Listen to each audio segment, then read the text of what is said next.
In a world where civilization had reached cosmic proportions, the old professor thought he had seen everything. But when a student from a forgotten planet called Earth arrived at his academy, he had no idea that his views on life and survival were about to be turned upside down. Are you ready to face the most dangerous creatures in the galaxy? Spoiler alert, they are not from outer space. I thought I had seen everything in the 4 centuries I spent as a mentor at the most elite university in the Galactic Commonwealth. But I have to admit, that old Centauri was wrong.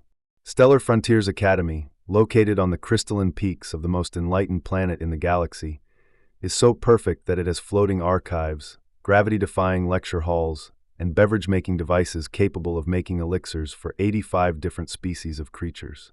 And this is not to mention the students from all corners of the explored cosmos who came here to get a better education. So when I found out that we were accepting an exchange student from a certain forgotten rock called Earth, I wasn't thrilled. The documents described them as a newly established civilization with primitive technology and limited space travel capabilities. Great. It's just great. Another undeveloped savage who needs to be cared for. At the introductory course in Universal History, the transport shuttle arrived on Wednesday morning. Out of it came a creature that could only be described as unremarkable. Evelina Rivers was the one who came out. She was red-haired, of medium height, and her brown hair was pulled back into a practical hairstyle. She was wearing simple cloth clothes. She looked around the landing site with her small dark eyes, taking in the soaring spires and streams of energy. She seemed to be familiar with the surroundings, as if she was impressed but not entirely surprised. I, Professor Kerion, introduced myself with my trademark accent. "I'm Evelina," she said. "Thank you for welcoming me to your academy." I smiled at her professionally, the way I smile at sponsors, children, and other necessary inconveniences. "Welcome to the Star Frontier Academy, Miss Rivers. I hope your journey wasn't too difficult for someone with your technological limitations." She just smiled back. I smiled. "Oh, don't worry, Professor. I've had worse. I once got stuck in a capsule for 6 cycles during an energy failure evacuation. I didn't even know what a capsule or an energy glitch was, but I nodded anyway. It was just a matter of transportation and natural disasters, no doubt. As we walked through the main corridors of the academy, Evelina continued to ask strange questions. It's not about our advanced technology or architecture, you know. No, she wanted to know about emergency evacuation procedures. "So what's the evacuation plan if something goes wrong?" she asked, studying the floating platforms with interest. "Well," I replied, "we have the most sophisticated security systems in the galaxy. Protective fields, emergency teleportation, automated medical care, right? But what if these systems fail? What's the backup plan?" I asked, blinking all 4 eyes. "Miss Rivers, our systems are reliable. Don't worry. This is the Star Frontier Academy, not some kind of backward institution." "Of course," she interrupted, waving her hand. "But hypothetically speaking, what would we do if, for example, the power went out and the teleporters stopped functioning?" "It's just not feasible," I stuttered. "At home, we always have at least 3 backup plans, in case the jumping beasts come back to our walls."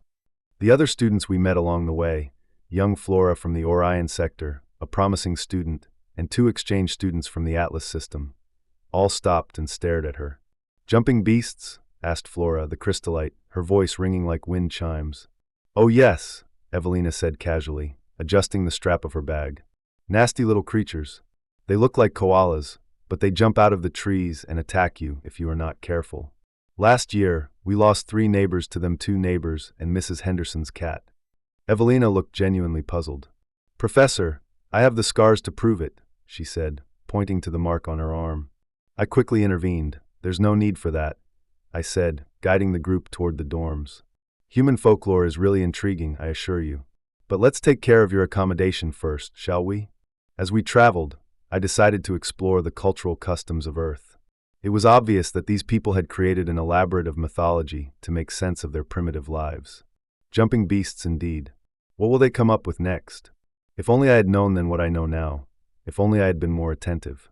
What Evelina Rivers was trying to convey to us, but, as they say, everyone is strong in hindsight. And let me tell you, I was going to make it very clear how wrong I was about everything. The next morning, I walked into my advanced xenobiology class feeling quite satisfied. The topic for today was dangerous predators all over the galaxy. It was one of my favorite lectures. There is nothing better than seeing young minds recoil in horror from the most terrifying creatures in the universe. Today I started the lesson by effectively activating the holographic display. We will study the top predators that shaped the evolutionary development throughout the explored cosmos. The first image that appeared was that of a towering, six-legged nightmare from the Canopus system. It was a 12-foot-tall Canopus stone crusher with jaws capable of biting through titanium alloy. This magnificent beast has claimed more than 300 lives in the last century alone. A collective sigh echoed through the classroom. I loved those moments. Then I continued, moving on to the next hologram. We have a majestic ghost hunter. Invisible to most detection systems, it hunts by tracking the electrical impulses emitted by its prey's nervous system. Once he captures the target, he becomes unstoppable. More sounds of fear from my students. Even Evelina seemed to be paying attention, even though she had a strange expression on her face, as if she was trying not to laugh. Well, that's it, I said, puffing out my chest. It's the epitome of predatory evolution, the most formidable creatures in the known universe. Each of them is an ideal killing machine, honed by millions of years of evolution. Evelina's hand rose politely. Professor, would you like to tell us about some of the pets we keep at home? Pets? I blinked slowly. Yes, Miss Rivers, that would be educational. Although I doubt that Earth's pets would be appropriate for discussing the top predators in the galaxy. They're not domesticated, Evelina said, standing up with the same casual confidence she'd displayed the day before. They don't look like the animals you might find in your area. You know, the usual suspects you see in Australian backyards. She tapped on her wrist device, and a holographic image appeared. The whole class leaned forward, expecting to see a fluffy, harmless creature. Instead, they saw something that caused half of the students to immediately push back their chairs. This little beauty, Evelina said cheerfully, is a Singapore crocodile. Now I know what you're thinking, it's not that big. She held up her thumb and forefinger, showing a gap of about 2 inches. But don't let the size fool you, she continued. These creatures have enough venom to kill a fully grown human in about 15 minutes. Evelina went on to clarify that crocodiles are hostile and will chase you if you disturb them. Crystallite Flora, made a sound like breaking glass. He relentlessly pursues his prey. And that's what's interesting. Their fangs are so powerful that they can pierce their nails. Sometimes they get tangled in shoes and bite hard until they die. These determined little creatures. I felt my scales itch. Miss Rivers, you're exaggerating for dramatic effect, of course. Oh, don't worry, Professor. I have proof. Evelina's projection switched to what looked like a news report. It was from last month. A local resident found one in his sock drawer. He had to burn down the whole house. Well, not literally, but you get the idea. There was silence in the classroom. Even I felt a little sick. Now this is a real revelation. Evelina continued, completely oblivious to the growing horror around her. A sea urchin, virtually invisible in the water, with tentacles up to 10 feet long and enough venom to kill 60 adult humans. We call them sea wasps because they are as friendly as they sound. The projection showed a transparent, floating nightmare that was moving through tropical waters. One of the students, Flora, even fainted. The most interesting thing is that the pain from their bite is so intense that victims often go into shock and drown even before the venom begins to act. But at least it's fast, right? My throat is dry. Miss Rivers, these creatures do exist in our oceans. Oh really? The bathing season is always an adventure. But that's not all. She switched to another image. This little guy is my personal favorite. The blue-ringed octopus is about the size of a golf ball, but it carries enough venom to kill 26 adults. And the worst part is that there is no antidote. In the projection, the octopus looked almost beautiful, its skin pulsing with electric blue rings. Until you realize that these rings are a warning sign. The poison causes complete paralysis. Evelina explained the situation matter-of-factly. You are fully aware of everything that is happening, but you cannot move or speak. It's the perfect murder weapon, come to think of it. By this point, half of the class was pale or had their heads between their knees. The other half looked at Evelina, as if she had just confessed to being a serial killer. Miss Rivers, I managed to say, how do your people survive on this planet? You learn to be careful, check your surroundings, and never swim alone. Besides, most of the creatures here are harmless.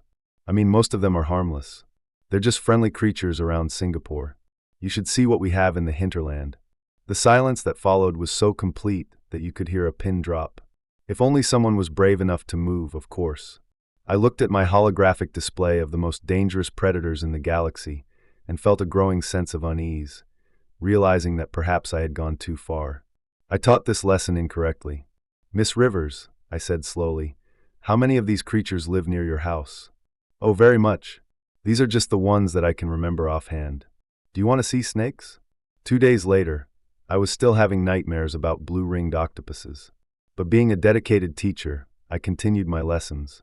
Today's lesson on galactic exploration was supposed to be a safe topic dedicated to the conditions of habitable worlds and the development of civilization. As we all know, I tried to feign the confidence I no longer felt. Advanced civilizations can only thrive on planets with stable environments. Unpredictable weather conditions, unstable geological activity, and frequent natural disasters hinder technological progress. I pointed at the star chart behind me. Take, for example, the starry frontiers. Our climate remains constant, changing by no more than 5 degrees throughout the year. Our worst natural disasters are. In the annals of history, there was a light rain that lasted for 3 days. This weather pattern allowed our ancestors to focus on scientific progress rather than just survival. The class nodded in agreement. Even Evelina seemed to be listening attentively, even though she had the same strange expression on her face as yesterday, as if she was holding back some kind of inner turmoil. Now, I continued, can someone give me an example of how environmental stability contributes to the development of civilization? Several hands went up, but Evelina's voice cut through the air before I could summon anyone else. Actually, Professor, can I use my home continent as an example? Every instinct inside me said no. But academic curiosity and, let's be honest, an unhealthy fascination with the horror that Evelina was about to reveal got the better of her. Very well, Miss Rivers. Please tell us about your stable environment. Evelina stood up and activated her holographic display. The image showed a vast expanse of land, a mixture of brown and green shades, seemingly endless. This is Malaysia, she said. I know what you're thinking. It looks peaceful from above, doesn't it? Let me tell you about our summer weather conditions, Evelina continued. The first image made my blood run cold. It depicted a massive spiral of flame sweeping across the landscape like a fiery tornado. These are what we call fire tornadoes, she explained casually. They occur during the forest fire season, which is about half of the year. Sometimes they become so powerful that they create their own weather systems. Pretty impressive, actually. One of the outstanding female students raised a trembling hand. Rivers, she asked, how do your people survive in these conditions? Evelina chuckled. Oh, you're just learning to recognize the signs, she said. When the sky turns fiery and the birds take off, it's time to grab a refreshing drink and wait it out. In the face of a tornado, you must run to a safe place. The projection was replaced by a scene resembling a molten road surface. And this is what happens when the temperature reaches 48 degrees Celsius. Roads literally melt, sometimes cars get stuck, and you have to abandon your transport. But at least you know it's going to be a real summer. I felt my scales start to fall off due to stress at 48 degrees. This is when the boiling point of the water is approaching. Yes, it gets hot, but it's nothing compared to the rainy season. Evelina's projection showed a scene that could only be described as an inland sea where there should have been land. This is Singapore during the flood season. Water can cover territories larger than most planets, engulfing entire cities for months on end. There was silence in the classroom, except for the sound of several students breathing heavily. Now the most interesting thing, Evelina continued with the same cheerful tone, is when cyclones decide to join the party, Category 5 storms with winds that can reach dangerous levels. I was literally moving houses. We named them after old friends, Cyclone Zeus and Cyclone Hera. A really friendly company. I was frantically tapping on my tablet, trying to access the Earth's ecological classification files. Surely our databases have missed something. Surely no civilized species could survive in such conditions. Miss Rivers, I stammered, how are your people reacting to these catastrophic events? Evelyn shrugged her shoulders. We react to everything the same way. We cook another shrimp on the barbecue and continue to live. Although technically we call them shrimp. Barbecue shrimp is what we tell tourists. Do you cook during natural disasters? I asked. Really, what else can you do? Sit and worry? Life is too short for that. In addition, the electricity is usually turned off, so you can light a gas grill and get the most out of it. The device in my hand displayed the current ecological classification of the Earth. My eyes widened as I read the information. The variability of the weather, frequent natural disasters, and hostile wildlife are all factors that make your planet uninhabitable, Miss Rivers. According to our databases, your planet is classified that way. I said slowly, trying to explain the situation to Evelina. She laughed, she really laughed. Yes, it sounds quite plausible, she replied. But I think whoever wrote this report has never tasted our meat pies. They would be worth risking for them in extreme weather. We discussed how people on Earth cope with such circumstances by building stronger structures, anticipating future events, and learning to find humor in the absurdity of life. She stressed that there is no point in worrying about things that are beyond our control. Instead, we should focus on taking on the challenges that make life so exciting. She switched to another image on her screen, showing people grilling during wildfire season.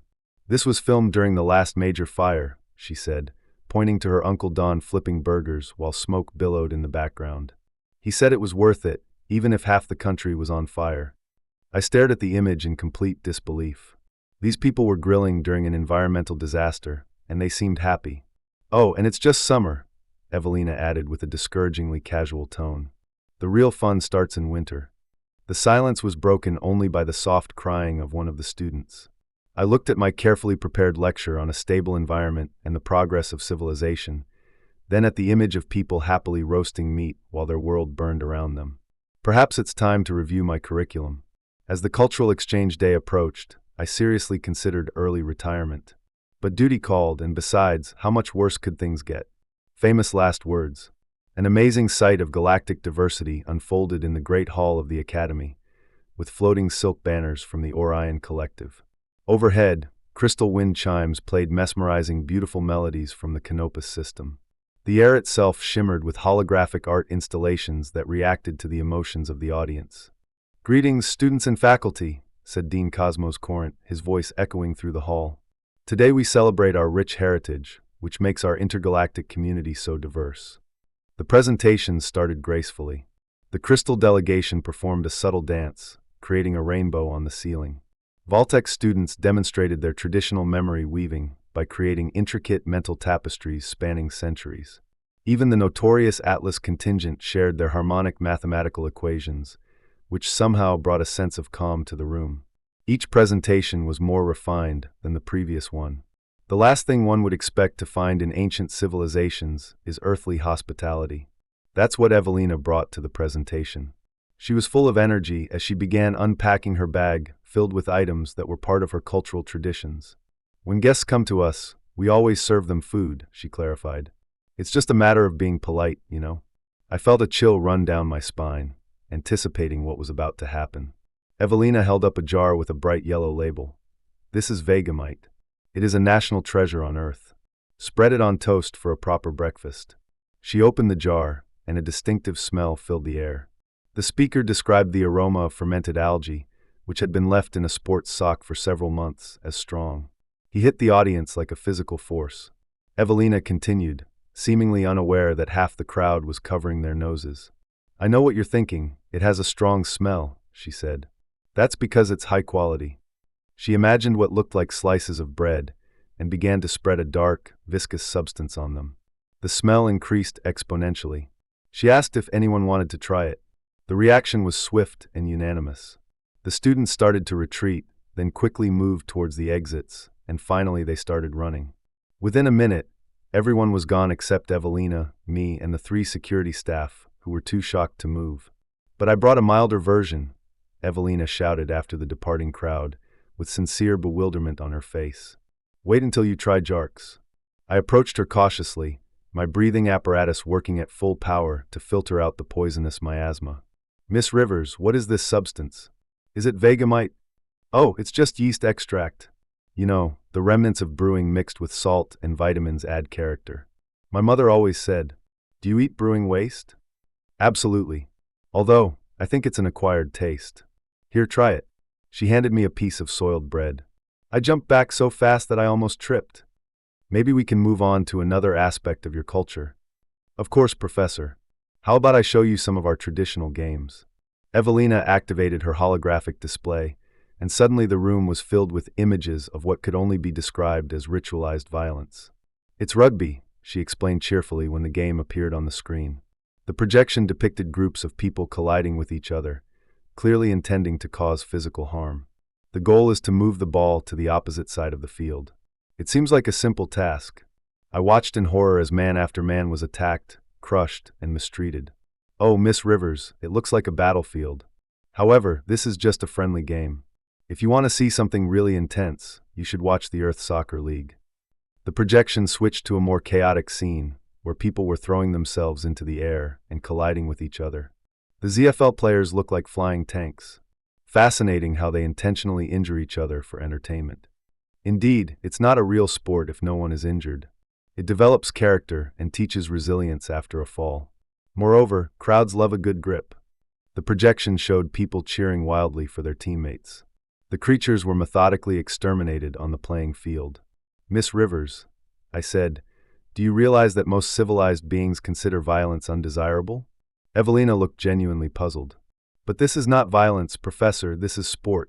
There are rules and no bites, no eye gouging, no attempts to permanently harm an opponent. It's very civilized, isn't it? No eye gouging is considered civilized? Well, yes, we have to draw the line somewhere.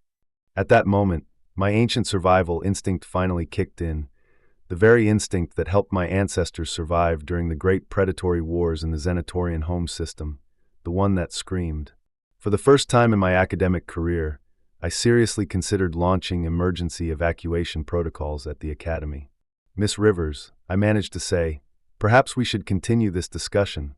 Of course, Professor. I have something else to show you. Wait until you hear about our bear hunting methods, Evelina said, her face lighting up. She was already halfway to the exit when she finished speaking. An emergency faculty meeting was scheduled for 8 a.m. the next morning. Dean Cosmos Corinth addressed the assembled professors, his face serious. We need to discuss a human problem, he announced, his tentacles twitching with barely contained anxiety. I spent the whole night researching, and what I discovered shocked me to the core. Dean, I said, standing up, my tablet shaking in my hands.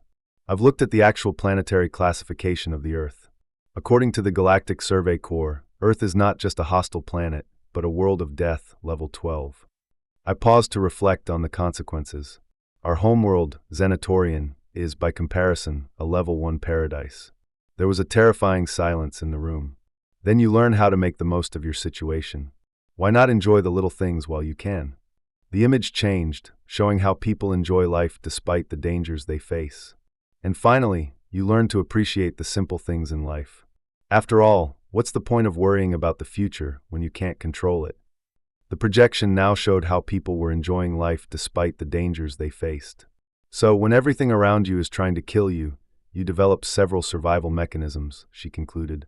You learn to laugh at danger, make the most of your situation, and appreciate the simple things in life. And that's why we call our continent a happy country. Life is too short, and if you worry all the time, what's the point? The spider is coming for you, so why not leave with a smile? She changed the image. People were quietly evacuating during what looked like a massive flood. Many of them actually waved the camera. Secondly, you help your neighbors when everyone is facing equally unbearable difficulties. You look out for each other. It's just common sense. The final image showed a group of people working together to recover from what looked like a cyclone that destroyed their city. And finally, you never give up because tomorrow may be the day when you finally overcome all difficulties. The room was quiet. These were not actions of a primitive kind. They were the most advanced survival experts any of us had ever encountered.